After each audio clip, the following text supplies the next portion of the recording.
Bismillahirrahmanirrahim. Assalamualaikum warahmatullahi wabarakatuh. Halo teman-teman, perkenalkan kami dari kelompok 4 akan mempresentasikan mengenai materi Rapid Minor untuk memenuhi tugas mata kuliah kecerdasan buatan. Di sini kami ada 4 orang. Yang pertama, saya Siti Hapipah dengan NPM 1122012. Selanjutnya ada Windy dengan NPM 112200124. Ada Zulfa dengan NPM 112200090. Dan yang terakhir ada Ripa Hakimal dengan NPM 112200114. Baik, untuk mempersingkat waktu, kita lanjut saja ke materi yang selanjutnya. Oke, di sini kita mengambil kasus prediksi tingkat keparahan depresi. Di sini ada pengertian Rapid Minor. Rapid Minor adalah sebuah aplikasi atau perangkat lunak yang open source. Rapid Minor ini merupakan sebuah solusi untuk melakukan analisis terhadap data mining, teks mining, dan analisis prediksi.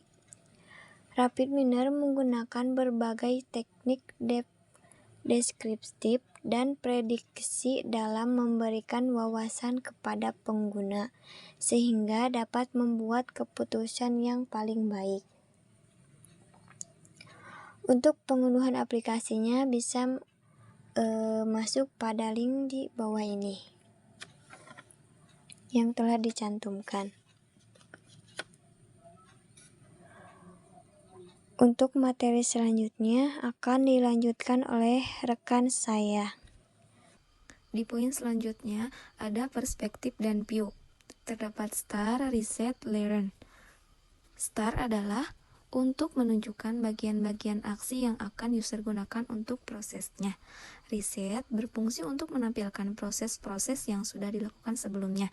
Dan Learn berfungsi untuk menampilkan pembelajaran Rapid Minor yang sudah disediakan oleh aplikasi tersebut. View operator. Terdapat 1 database, 2 blending, 3 cleansing, 4 modeling, 5 scoring, 6 validation, 7 utility, 8 extension. Data access yaitu untuk menampilkan dan menulis repository. Blending berfungsi untuk transformasi data dan metadata. Cleansing untuk tahapan pra-proses data. Modeling untuk proses data mining seperti asosiasi, estimasi, klasifikasi, dan lain-lain. Scoring untuk pengambilan model dari modeling. Validation yaitu untuk mengatur kualitas dan performansi. Utility yaitu untuk mengelompokkan subproses, juga Marco dan logger.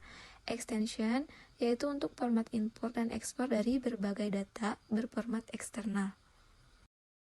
Berikutnya ada view repository.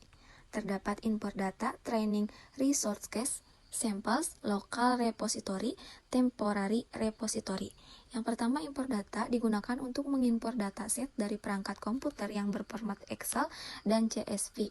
Yang selanjutnya, training resource case berfungsi untuk mengambil berbagai data yang disediakan oleh Rapid Minor guna untuk pembelajaran. Yang ketiga ada samples, contoh macam-macam data yang digunakan untuk proses evaluasi. Yang berikutnya ada local repository, yaitu tempat data yang sudah diimpor dari perangkat eksternal. Yang terakhir, temporary repository, yaitu sebagai tempat data yang sudah diimpor dari perangkat eksternal. Untuk berikutnya, view proses. Pada lembar atau halaman proses akan digunakan untuk mendesain dari kumpulan dan rangkaian fungsi-fungsi dari operator yang disusun secara visual programming. Untuk yang selanjutnya, terdapat menu play button, yang mana proses ini dapat dijalankan dengan 1. Menekan tombol play, 2. Memilih menu proses run, 3. Menekan kunci F11 pada keyboard. Dan selanjutnya ada view help and view comment. View help menampilkan deskripsi dari operator, dan view comment menampilkan komentar yang dapat diedit terhadap operator. Oke, terima kasih kepada rekan saya yang sudah menjelaskan materinya. Selanjutnya saya akan menjelaskan materi poin ketiga dan keempat. Poin 3 adalah tentang persoalan gejala depresi. Kasus ini berfokus pada penilaian tingkat keparahan depresi berdasarkan 3 jenis gejala utama yang dirasakan oleh individu, yaitu emosional, fisik, dan kognitif. Penilaian ini penting untuk membantu menentukan tingkat keparahan depresi yang dapat berkisar dari ringan hingga berat, dan mengidentifikasi gejala-gejala yang lebih dominan dalam setiap kasus. Selanjutnya ini adalah gejala depresi. Di sini kategori gejalanya ada 4, yaitu 1. Emosional. Deskripsinya adalah perubahan pada suasana hati. Contoh gejalanya sedih berkepanjangan dan merasa hampa.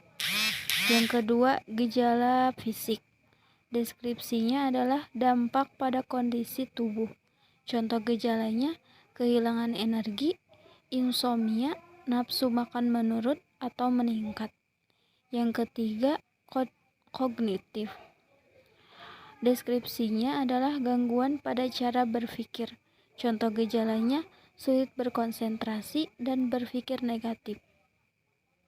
Yang keempat, perilaku.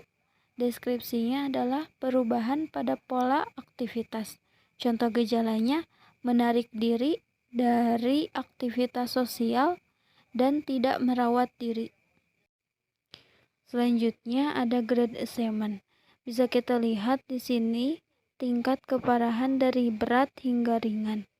Di sini yang tingkat keparahan beratnya ada 2, yaitu yang ke-1 tingkat keparahan berat ke-1, gejala emosionalnya di angka 5, gejala fisiknya di angka 5, gejala kognitifnya di angka 5. Selanjutnya tingkat keparahan berat yang kedua, gejala emosionalnya di angka 4, gejala fisiknya di angka 3, gejala kognitifnya di angka 5. Selanjutnya tingkat keparahan yang sedang, gejala emosionalnya di angka 2, gejala fisiknya di angka 2, gejala kognitifnya di angka 3. Selanjutnya tingkat keparahan yang ringan, gejala emosionalnya di angka 1, gejala fisiknya di angka 1, gejala kognitifnya di angka 1. Nah, ini adalah grade assessment. Selanjutnya poin 4, yaitu materinya tentang deskripsi solusi penyelesaian gejala depresi. Prediksi tingkat keparahan depresi dilakukan menggunakan algoritma decision tree pada tools RapidMiner. Decision tree adalah algoritma klasifikasi yang berfungsi untuk memodelkan kemungkinan hasil berdasarkan fitur-fitur input. Maksudnya seperti gejala emosional, fisik, dan kognitif dalam bentuk struktur pohon. Pohon ini membantu memetakan gejala-gejala yang dialami seseorang ke dalam tingkat keparahan depresi yang sesuai, seperti ringan, sedang, ataupun berat. Untuk pembahasan selanjutnya akan dijelaskan oleh rekan saya.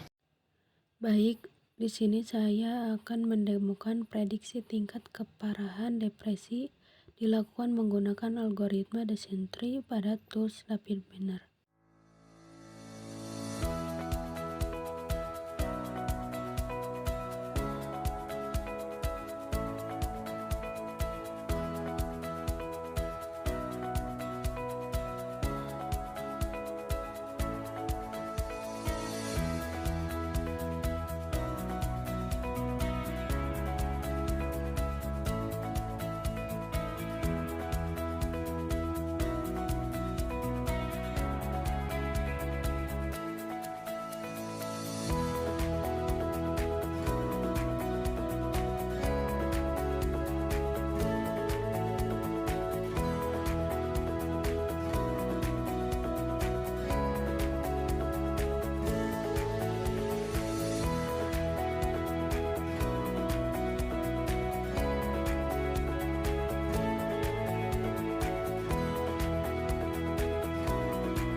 Oke, baik teman-teman, itulah penjelasan mengenai materi Rapid Minor tentang penyelesaian studi kasus prediksi tingkat keparahan depresi.